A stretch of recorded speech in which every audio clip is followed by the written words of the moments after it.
Sa totoo lang guys, dito ako ngayon sa Shikmon kasi nga, napunta ko ng agency dito. So, may nag-interview naman sa akin. So, bukas babalik ako.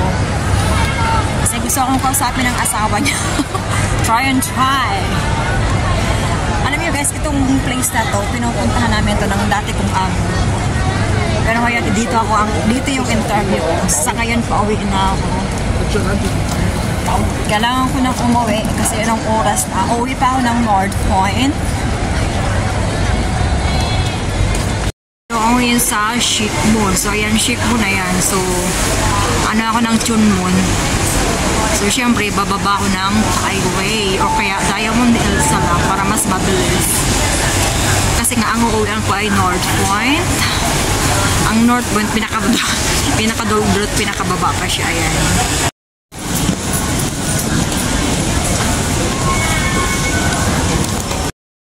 Namali ako ng baba. Dapat baba ako ng Yautu.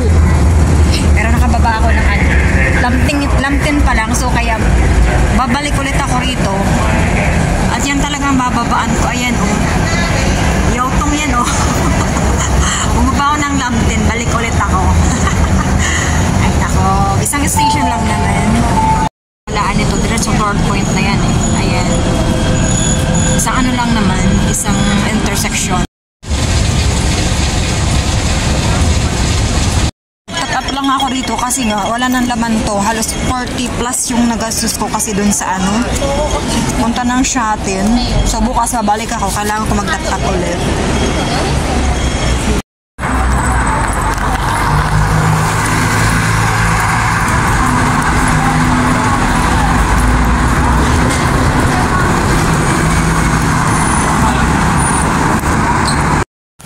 Bumali ako ng ano, ng cord.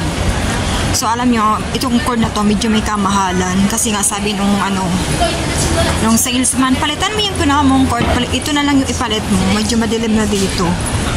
Ayan, nasa $80 to eh. Pero okay lang, kahit medyo mahal, may quality naman. Kasi naman, palit-palit ako. Mas gusto ko pa yung medyo mahal at di naman ako mahirapan. Marami akong cord kasi yung mga pang malaki yung cord niya. So, yung ano ko, yung power bank ko kasi, maliit yung cord noon. So, nag-aalboroto. Nakailang bili ako ng cord, hindi naman siya nag-charge. So, ano naman silbi noon? Kaya mas magandang bumili na lang ng bago. Ayan, medyo may kamahalan man siya. Okay lang. Basta may quality naman. So, $80 yan. Yung unang kinuha ko, alam nyo guys, nasa 45 lang. Sabi nung salesman, palitan ko kasi nga, kung babalik-balik, sayang ng effort ko. Kaya pinalitan ko na lang. Ano kayang sales dito? Sa ganito, pero may ano pa naman ako doon kasi nagbigay naman ako.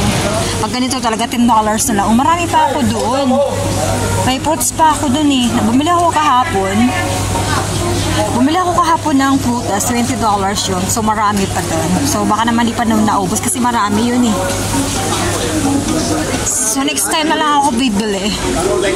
Pero babalik muna ako doon sa agency ko sa Central.